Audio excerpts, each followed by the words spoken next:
I did a thing. Welcome to Recipe Redemption. I'm MacLeod. Found a recipe from 1930 in the new Jell-O Book of Surprises. Comes a recipe for corned beef loaf. I thought maybe meatloaf with corned beef, like a corned, as in like salted, cured brisket meatloaf. Interesting. I thought, well, maybe you corned a brisket, by which I'm cured in salt, and other spices, peppercorns, bay leaf, things like that. But salt, raw, of course, and then brushed off all the spices, all the excess and everything, ground it, and made it into a loaf. No, that is not actually what we're doing with this today. Today, we're starting off with lemon Jell-O, adding meat stock, or in my case, bouillon, Worcestershire, paprika, some grated onion, and some prepared mustard, and folding in some cooked corned beef, refrigerating, and then taking out, slicing, and enjoying. So it's more of a corned beef aspic, I guess you could say. But instead of using unflavored gelatin, you're using lemon Jell-O, because of course it's put out by the Jell-O Gelatin Company. So they're looking for ways to use their product. Now, because my general practice to sort of try and eliminate food waste is to try and make one serving. Now, this recipe here, it says it serves 10. So reducing this recipe by 90% was actually kind of difficult, because, what is figuring out what's 10% of a package of lemon Jell-O, and is a package of lemon Jell-O the same size now as it was in 1930, nearly a century ago? I don't know, and I really don't care to do that kind of research. A cup, what's a tenth of a cup of boiling water? It's basically like a little less than a tablespoon, I think. And the same amount of meat stock. So at least I know there's a 1-to-1 ratio of the meat stock, or bouillon, hot bouillon, and water, just plain water, that you're dissolving your Jell-O into. Getting a tenth of a tablespoon of mustard. Okay. Same with a tenth of a tablespoon of Worcestershire, and what is a tenth of a quarter of a teaspoon of paprika? Sure. Is it even going to be in here anymore? I don't know. And then, a tenth of 3 cups of cooked corned beef. Yeah, basically a quarter cup. So what you end up with is not a loaf. It's a puck, because I just set it in the Pyrex ramekin that I was using, and did not serve this on crisp lettuce, because why? But I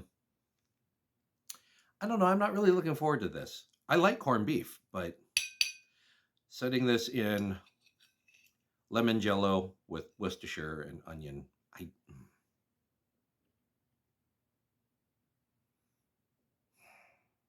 here's how it was made. So as the recipe says, I'm starting off by dissolving some lemon Jell-O in some hot water and adding an equivalent amount of beef bouillon dissolved in water. Once that's all dissolved, refrigerate, and when it's partially set, take out. Add a pinch of paprika, a dash of Worcestershire sauce, some minced onion. I didn't bother to grate. And my chopped corned beef. I said I was guesstimating about a quarter cup. To this, I add a healthy squirt of prepared mustard. Stir to combine and make sure everything's coated. And then refrigerate until set. Probably about a half an hour to fully set. And serve. And here's how it tastes.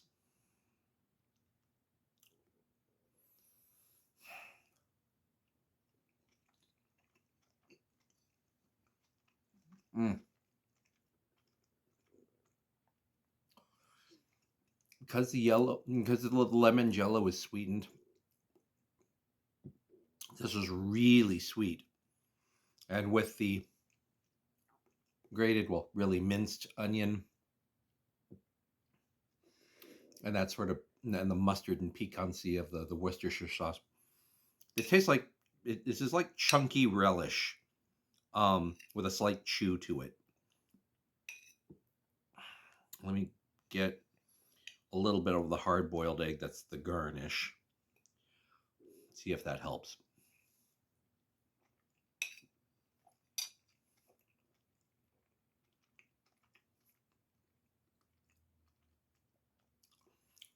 It does not.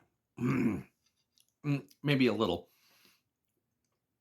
Plain hard-boiled egg, no salt or anything like that. It adds a little blandness that this actually needs. This is far too sweet.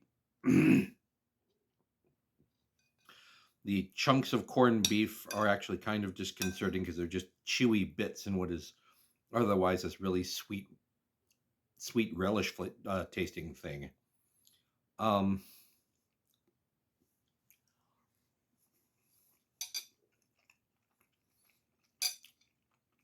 my palate, if I may go so far as to say that I am a modern palate, the texture is not pleasant. I don't really like that.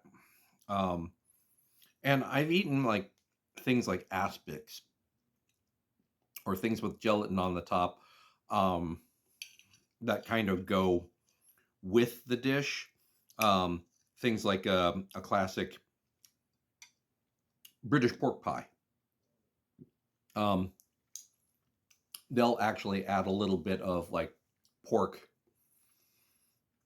basically stock, on the very top of the pork pie in through a little hole, to fill in the space that kind of, when the meat cooks, it shrinks down. Fill in that space with this meat stock, with a really rich pork stock, and it becomes this gelatin on the top. That texture is actually welcome there because it's almost like a condiment in a way. When the main body of the dish is gelatinous, it's a little bit much.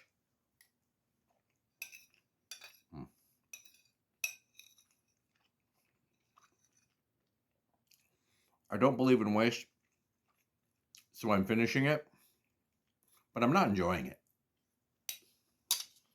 Now, to my mind, first off,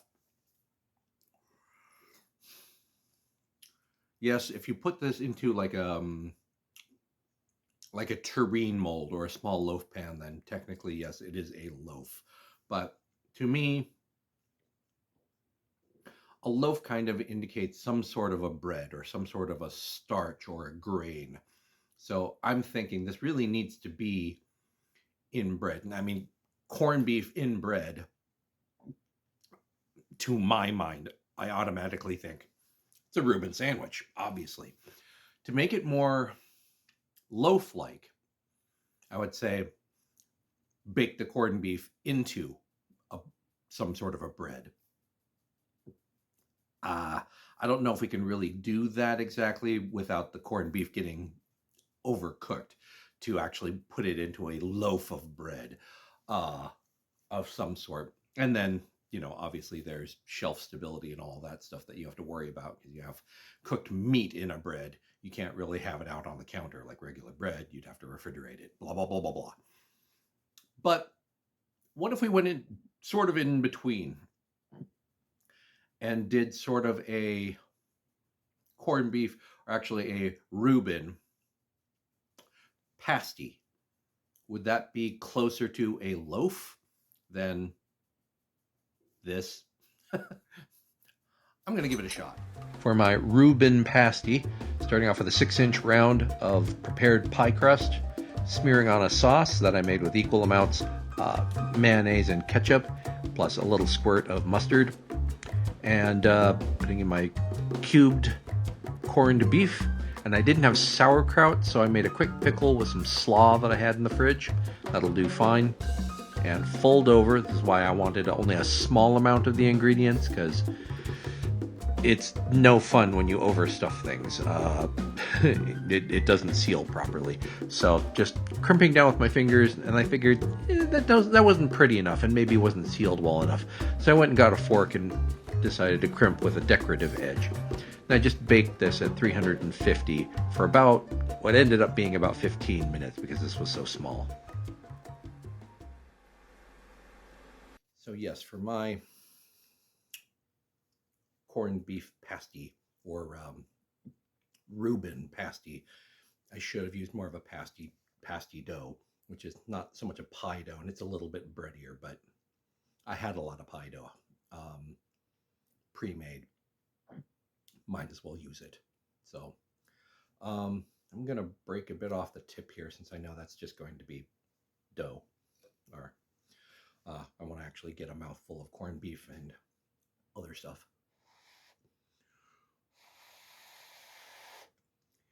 See how this tastes.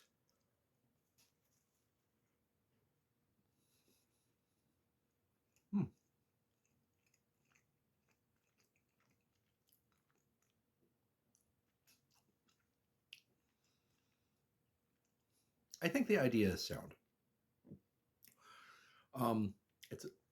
It's a little bland for a Reuben, which I'm actually a little surprised because I have some fairly salty ingredients here.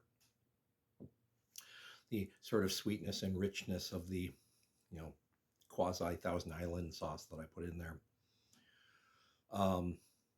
The vinegar from the quick pickled slaw should be coming through, and it's just not.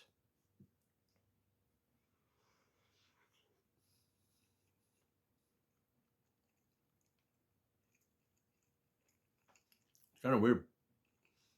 There's a whiff of the vinegar, but no flavor.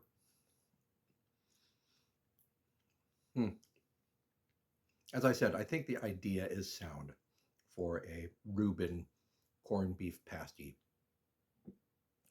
I think it just could have had the flavors amped up a little bit more, a little bit better seasoning, higher quality corned beef. Let's be honest. What I got from the supermarket wasn't really that great. If I'm being critical. So maybe with better ingredients, better seasoning, probably better technique, this would have been better tasting overall. But I think the concept is sound, and it's better than the corned beef loaf. That was just gelatinous in all the wrong ways, and not that tasty. So I think this idea is better. This is a redemption.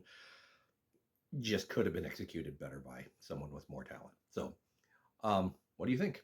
Let me know in the comments below. And I'd like to thank you for watching, and I'll see you next time here on Recipe Redemption. I'm going to eat this.